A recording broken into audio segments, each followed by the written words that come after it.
3:00 ng madaling araw, mag-isang sumisid ang isang lalaki mula sa Hunan sa isang kuweba sa ilalim ng dagat.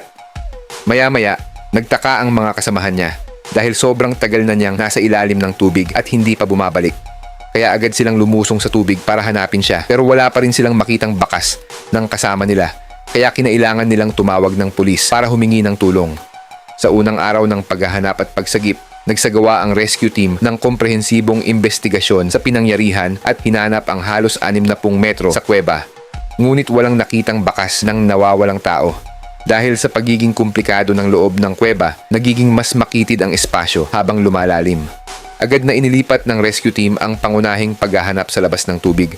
Gumamit sila ng mga robot sa ilalim ng dagat, sonar at iba pang kagamitan upang magsagawa ng grid-based investigation.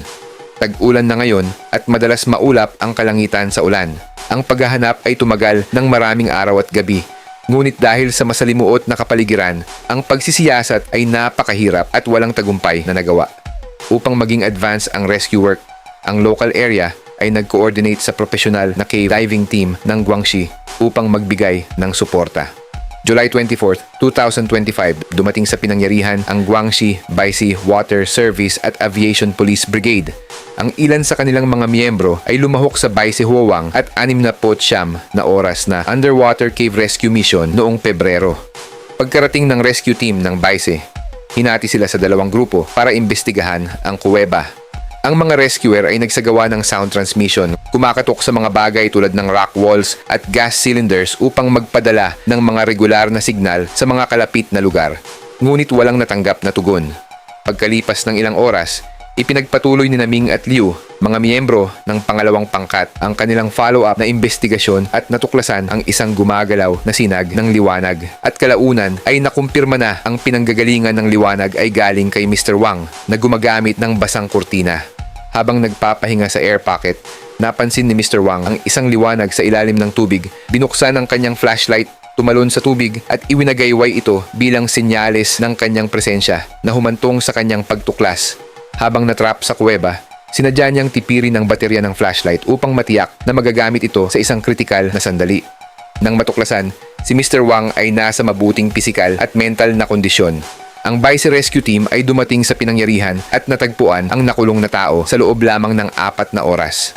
Nauunawaan na mayroong isang hindi pa nagagalugad na lugar ng kuweba sa likod ng air pocket kung saan natrap si Mr. Wang. Ang eksaktong lalim ay hindi alam, ngunit tinatayang ang buong kuweba ay humigit kumulang 200 metro ang lalim. Si Mr. Wang ay mapalad. Mayroong isang air pocket kung saan siya natagpuan na maaaring tumanggap ng isang tao na nakaupo na nagpapahintulot sa kanya na magpahinga sa ibabaw. Ang kondisyong ito ang susi para matiyak ang kanyang kaligtasan. Kung mananatili siya sa tubig sa loob ng mahabang panahon, ang mga kahihinatnan niya ay masama. Matapos mahanap si Mr. Wang, lumabas si Ming sa tubig upang iulat ang sitwasyon at nanatili si Liu sa pinangyarihan upang samahan siya. Ang air pocket ay humigit kumulang 70 hanggang 100 metro ang layo mula sa entrance ng kuweba.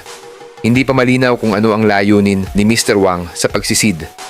Matapos niyang mapagtantong naliligaw siya sa kuweba, tumindi ang kanyang tensyon at unti-unting naubos ang oxygen tank niya. Sa kritikal na sitwasyon na 4% na lang ng tangke ang natitira at walang nakitang exit, masuwerte siyang nahanap ang air pocket na ito. Inilarawan niya kay Liu na nawalan siya ng konsepto ng oras at walang ideya na siya ay nakulong na sa loob ng 5 araw. Sa panahong ito, nagpahinga siya ng maikling oras kapag nakakaramdam siya ng antok. Ngunit palagi siyang nananatiling alerto at nagigising sa kaunting tunog ng tubig. Takot siyang mawalan ng pagkakataong matuklasan kapag dumating ang rescue. Paminsan-minsan, kakatok siya sa dingding, umaasang maiparating ang kanyang impormasyon sa lokasyon sa pamamagitan ng tunog. Ang kasunod na rescue team ay gumugol ng 1 pang 5 oras upang matagumpay na iligtas si Mr. Wang.